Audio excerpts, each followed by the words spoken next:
The dealer's den has come to life and people are flooding in with their worldly possessions. Hi, Anne. Taking a pew with Corrie Jeffrey is Anne, who has a price in mind for her mystery object. I think I wouldn't accept anything less than 400. I'm prepared to pay 450 to 500 for this. It looks like David and auctioneer Max Blackmore are also intrigued. So let's see what all the fuss is about. It's a box. Well, you know what we've got to do with a box? Open the box. Oh my goodness. It's lovely. It's spectacular. It is. It's spectacular. Tell me about it. I was left it by my mother, who got it from an old gentleman she was nursing, not officially, but it was his wife's pendant, and she left it to my mother in thanks. And I wore it as a young lady, but since I've got older, I can't carry it off anymore, and so I think I'd like to sell it. So where did you wear it? I wore it in the 60s in London when I was a young fashion designer on a gold long chain, and I enjoyed wearing it. You were a fashion designer in the 60s in Yes, London? yeah. Wow. Well, listen, let's have a look at it. I think these are some kind of quartz. It's like a smoked quartz of some description. But these arms are stones, cut stones, and it's not marked anywhere, but it's pretty surely 15 or 18 karat gold, and beautifully assembled. The workmanship is lovely, isn't it? Absolutely lovely. These little decorative bolts, and lovely, lovely creamy pearls, which contrast so nicely with the topaz. This is such a lovely, typical piece of second half of the 19th century Gothic revival jewellery. Really? Very, very smart. No maker on the box and no marks on it, but a very, very well-made piece of jewellery. 1860 to 1880, I would put it at. Yes. Could be a touch earlier. Interesting enough, crosses are not that popular. They're not that easy to sell. Every so often there's a revival, but crosses are, in general, not people's favourite piece of jewellery, but I love them. I think it's absolutely gorgeous. I think they should sell well. Well, Max, a charming piece of Victorian jewellery. A showy piece, isn't it? Very. You know, and attractive piece of jewellery as well as a cross, I think. You know, it's a nice design. It takes the light well, doesn't it? What about the metal? Is it gold? We don't know without testing it, certainly, but I would think for that quality of piece, very surprised if it wasn't gold. When have you placed your estimation? We went in at 350 to 500, which I think, as an auction price, is realistic. I agree with that. Let's see what Corrie puts on the table. Okay, let's put 50, 100, 150, 200, 250. I think it's worth a little bit more than that. Oh, I hear you've got some help. Now, before you say anything, first of all, I'm going to take a little bit of exception. Corrie says she doesn't feel this is fashionable at the moment, this kind of Gothic type of... I think it is. You know, if you were in London and went down Old Bond Street and you had to buy that, well, they'd ask you a pretty penny. £300 to £500 is where the independent valuers are. I think that's a seller. If it went to Bond Street, it would go to a good home, wouldn't it? This is true. So let's put some more money on the table. So we're going to put 350, 400. Yeah. Would you be prepared to offer a little bit more? It's your lucky day. I haven't got any fives, so I'm going to put 420, 440 on the table. So you now, we've got 440 on the table. I think what's happened now is Corrie, I respect Corrie, she's a great dealer, and she's come right to the ballpark. And I'm going to say, accept that. I believe it's worth more, but I'm a little nervous to put you to the auction. You would need to get more than 500 to make it worthwhile. So, I think the 440 is a good offer. I think that's a very fair And deal. we've got to allow Corrie to make a few quid, so I think that's a winner. I think it's very fair enough. So we have a deal. We do. Thank you very much for bringing us along. I love it. They're shaking hands. They've done a deal at £440. Is that a good price? I think it's a fair price, to be honest with you. You never know. There is always a chance the right person in the auction may have given a little bit more.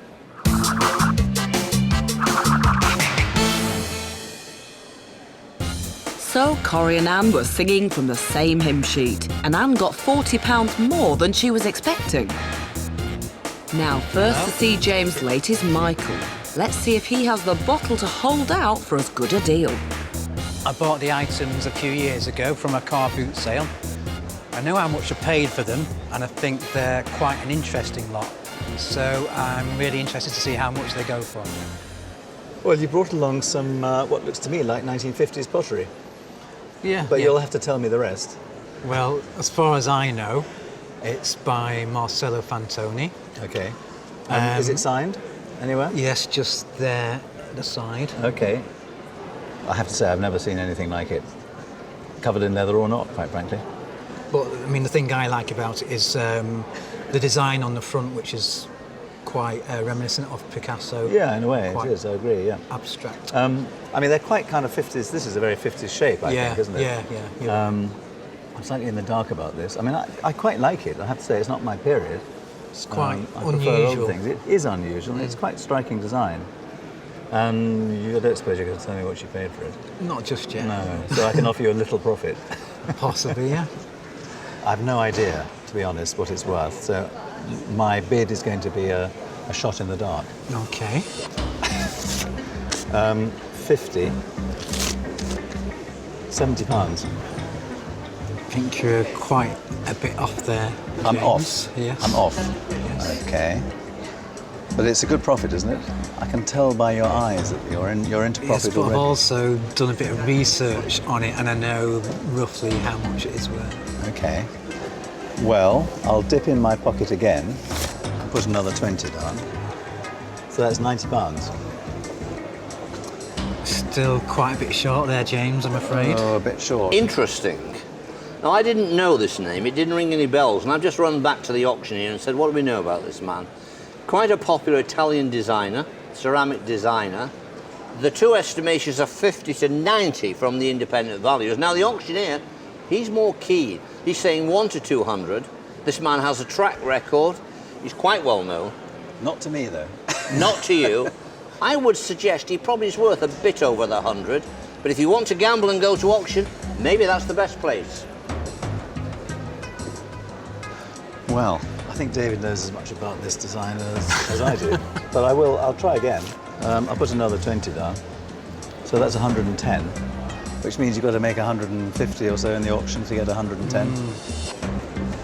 Really, I wanted about 40 more. 40 more. I mean, I'm bearing in mind what David said as well. Yeah. Well, I'll tell you what I'll do. I won't give you another 40, but I will put another one of those down. So another 20. So that's 130. And I think that's probably where I'm going to stop. Because I think that allows me a little profit if I'm lucky. Okay, James, I think we have a deal. We've got a deal. Great. So what did you pay for it? £3.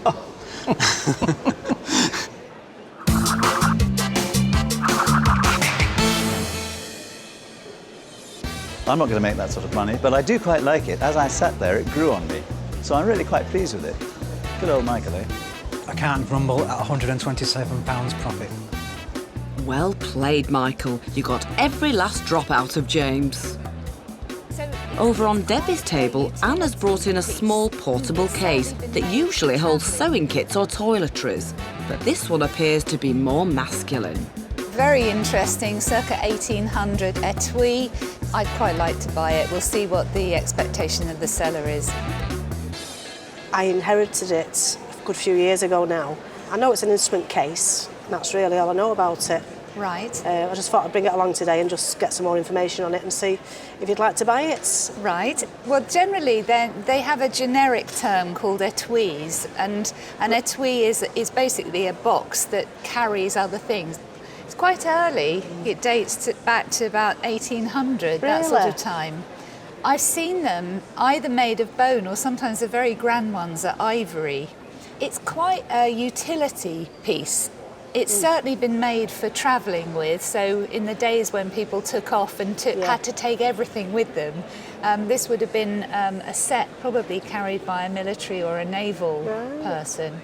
I like it very much. I have doubts that this little ruler originated in the box, because I would have said that could well have been ivory or bone originally. What, the original one? Yeah. So I'm not sure whether that's just been slipped in there, but the rest of the instruments are all right. They're a bit in need of a wire brush or two and brightening up, but that's not too much of a problem. Do you know what the outside of the case is made of? No. It's called shagreen, which is a sharkskin.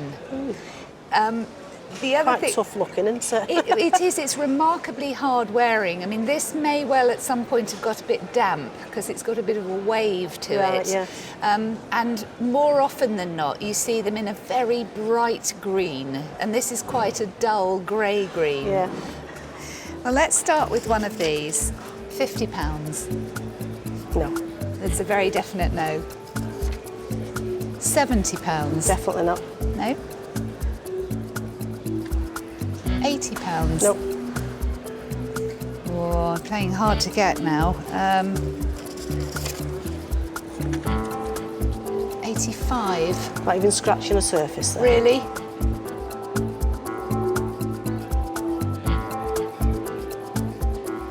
So if I change the 10 and the 5, £90. Nope. No? 100. Nope. I think I'm out. I take it you don't want to take my 100. No, I'd rather take it to auction. All right, Thank good you. luck. Thanks, I think Debbie. you will do well. Thanks very Good luck, much. Anne. Thank you.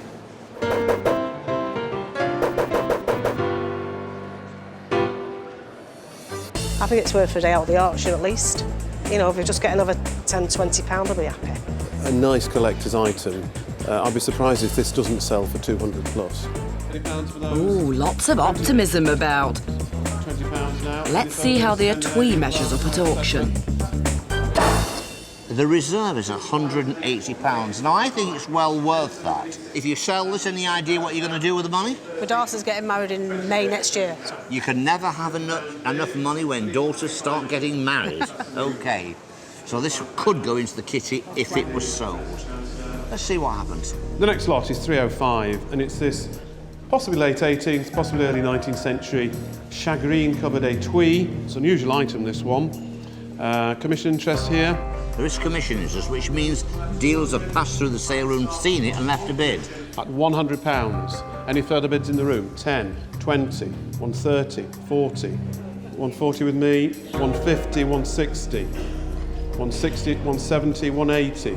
We're at 180. 180, 190. Commission's out. We're on the net now at 190. The room's out by the look of it. Selling then at 190. OK, £190. There is, of course, a little bit of commission. Yeah. I make that just a bit under £156. Now tell me. Happy. Happy? Happy, yeah, very happy. Gonna go into the kitty for the wedding? Yes. OK. On the day, it was a good lot, and it wouldn't have surprised me had it have gone for a lot more money. Have you had it long? I've had it for about 20 years. And why are you here today with it? Because it's stuck up in a wardrobe and it's not getting any use. So did you buy her in a shop or? I bought her at car boot. It's ready as a car boot. OK, and do you know anything about her? I know she's French, 1920s. Well, I think she's lovely. If we turn her upside down, you can see where the lamp fitting goes in. That comes out, and the wire goes through the hole in the back. And I suppose, have you ever had her lit? No, I haven't, no. I assume she just sort of glows gently. She appears to be in perfect order, doesn't she? Mm-hmm. Love the colour. Love the colour. She's got marks on the base where she says Roby Paris made in France. Right. OK. Suppose you want some money for her. Start with £100. How are we doing? Start. No. Well, it's a good start, though. It's a good start, yeah. 150. Get in there. 170. Pretty colours. No, not yet. So where do you want to be? A bit more than that. We swap that for that. So you're now up to £200. What do you think? Is that your final offer? I think I'm going to stick with my 200. Now, just before you answer that, let me just tell you what the independent valuers, what the auctioneers think and what I think. 150 to 200 is one estimation, 2 to 3 is the other. I have to tell you the 2 to 3 I think is being adventurous. I think at £200 it's honest, it's fair, it's a strong offer, and my advice is this: never look a gift horse in the mouth, take your money and then let Jo either sell it or maybe keep it for the night she goes out in Newcastle. So, you've heard David's advice. I think we've got a deal. Excellent. Thank you very much. Thank Thanks for you. bringing it in. And now you can tell me what you paid for it. I paid £1.50. Oh, done, girl.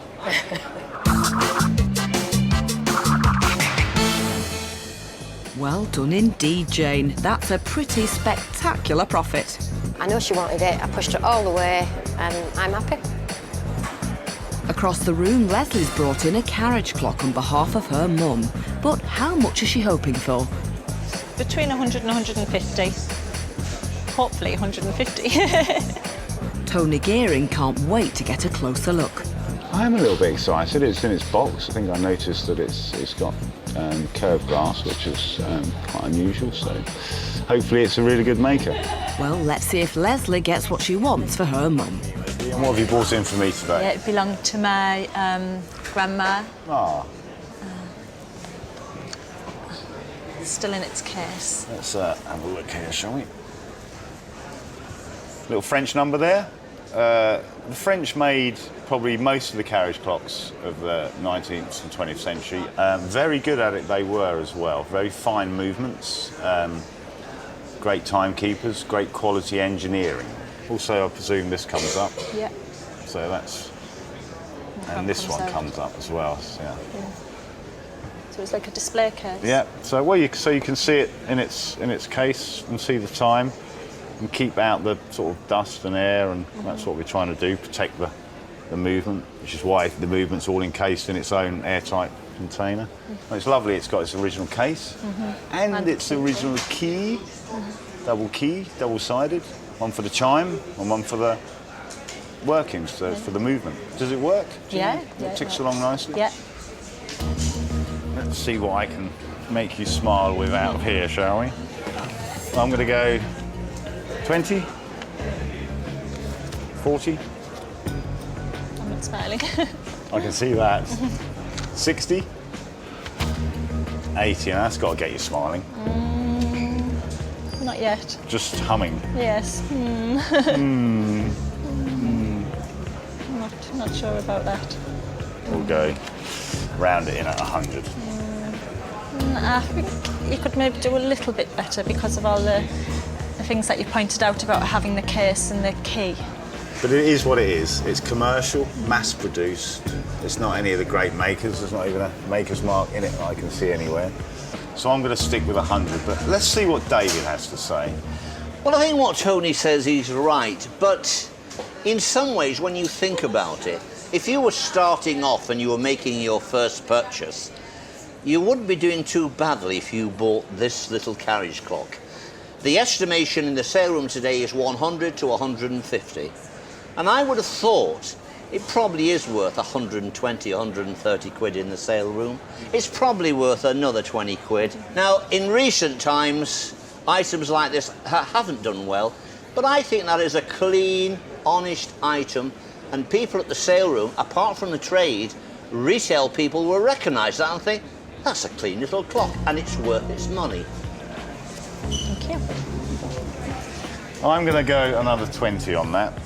It is absolutely a sweetie. I think that's fair enough, to be honest. I think if you allow for the commission that you might get at the auction, then that's fair And enough. hopefully I'll make a tenner.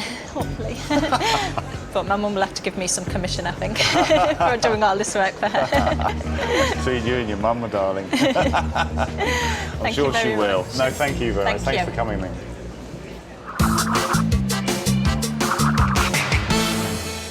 got what's roughly the figure that I'd like. Yeah, I hope my mum's going to be happy with it too. I want a cocktail out of it at least.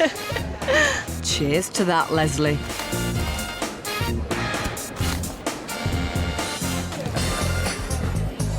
Next up, Don has done his homework and is hoping that Henry Nichols might be the right dealer to buy his reproduction bronze horse. Yeah, I've seen Henry on the programme previously, and he seems to be a very good dealer. He seems to give very fair prices, so I might have a chance of making a slight profit, maybe. Henry likes the look of it, but will he be put off because it's a reproduction? What an impressive piece we're looking at. It's decorative, it's a good subject. It's just a real shame that it's not right. Watching on the sidelines to ensure fair play is the Duke and auctioneer Kevin Kendall. What do you know about it? Well, I've discovered it's not an original old bronze. Right. Yeah. I don't know much about it otherwise. OK, well, you've hit the nail on the head, Don, to be honest. Yeah. As much as what we've got here is a really impressive piece of kit, it's got everything going for it. It's a polo subject, which is really popular. It is actually made of bronze. It's just a shame it is a reproduction. So the question is, where did you find such an impressive piece as this? In a car boot sale. A car boot? Seriously. I bet you thought you were onto a winner, didn't you? Oh, absolutely, yeah. If it was the real McCoy, I'd be putting down bundles of money onto the table. I understand. But it's not. So I'm going to put some money out and see if I can tempt you. But bear in mind that we can buy this sort of thing still today. Now, Kevin, when this first came through the door, from about 100 yards, I thought, oh, what have we got here? As I drew closer to it, it then was apparent that what we have got is a modern reproduction bronze, perhaps of an old subject matter. As it is, as a decorative item, how have you valued this? I think I put about a 150 to 200 estimate, purely on its aesthetic value. Okay. Well, I feel the same, and the independent valuers, they've said 150, 200 pounds. Let's see what Henry says about it. There's a lot there for your money. So, Don, let's put some money on the table. 20. 40. Don't worry, there's more coming. 60. 80 pounds. That's a very definite, very disappointed looking Don. That's a no. That's a definite no. Sorry. OK. Let's go a little bit more. 100. How's that seem? Keep going. Keep going. I don't know, what does David think? Well, Don, it's a difficult one. What we've got here is a fairly recent casting of a very dramatic, quite glamorous bronze. If this was a 19th century bronze by Bonheur or by one of the great Amulaire-type bronze producers, we would be talking thousands. But £100 still doesn't sound a lot of money for a large bronze. So I'm going to say it's probably worth a bit more than that. You know if it's near what you paid or if it's a lot less. So I'm going to leave you with Henry. Thank you, David. So we're at £100. Am I far away? Ooh. A little bit. Yeah. A little bit, OK. But I'm going to see if I can tempt you a little bit more. 120. £140. I'd like some more, please, Henry. £140 is on the table, Kevin. No commission to pay. Can you do better in the sale room? I think if I was the owner, I would actually be selling it now and cutting my losses. OK. My advice would be the same. If he's paid more, maybe now's the time to get out of this object. Or, if he fancies a gamble, well, that's up to him. To be honest, Don, I think that's where I want to be with it. Yeah. I think, for me, I've got to sell it on. David? Henry's a very fair dealer. What did you pay for it? Can you declare? Because I have a feeling Henry isn't going to go much further anyway. No, 200. Okay. 200. Fair enough. I think, first of all, you did exceptionally well to buy this for 200 in a resale situation because it is still quite an undertaking for that kind of money. Yeah. Our independent valuers say 150 to 200 pounds. If you go to auction, another person like yourself, Don, may say, that's a lot of bronze for the money, that is. I fancy a little dabble at that. So it may be worth a gamble to go to auction. There may be someone there that thinks, I can use that outside, or I don't mind it. It's a good visual object. So maybe someone will put down the extra money, but that's tempting. So, Don, we've heard what David's got to say. Yep. The gamble is yours. I mean, I think I'm where I want to be. I don't think I want to give any more money for it. I think I've got to take a gamble, really, and go to auction with it. I wish you the very best of luck, and I hope you get back more than it actually cost you. I really do. John, it's been a pleasure. Thank you. Thank you. Thank you.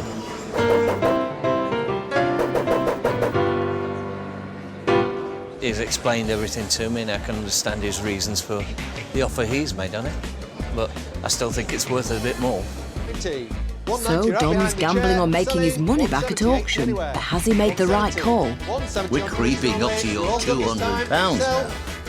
Find out in a few minutes.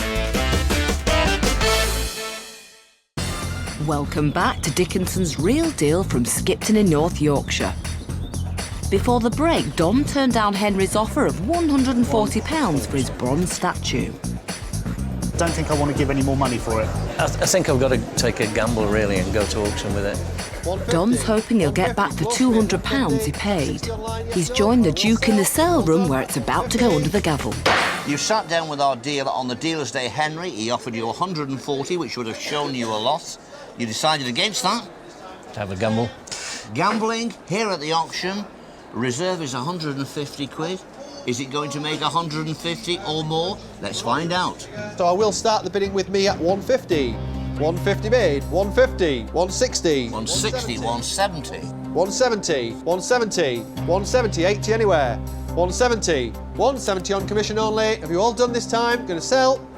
180. 180, just in time. We're creeping up to your £200 now. 190, 190, 190. 190, you're out behind the chair. I'm selling. Have you all done at 190? It's just made 190, close to what you paid under the gavel, but when we deduct the commission, you're left with £155. You've got to go out now to that car boot sale, invest that £155 and try and get back your 200 quid. Absolutely. On the day, the real deal was 190, 155 to take home, real deal.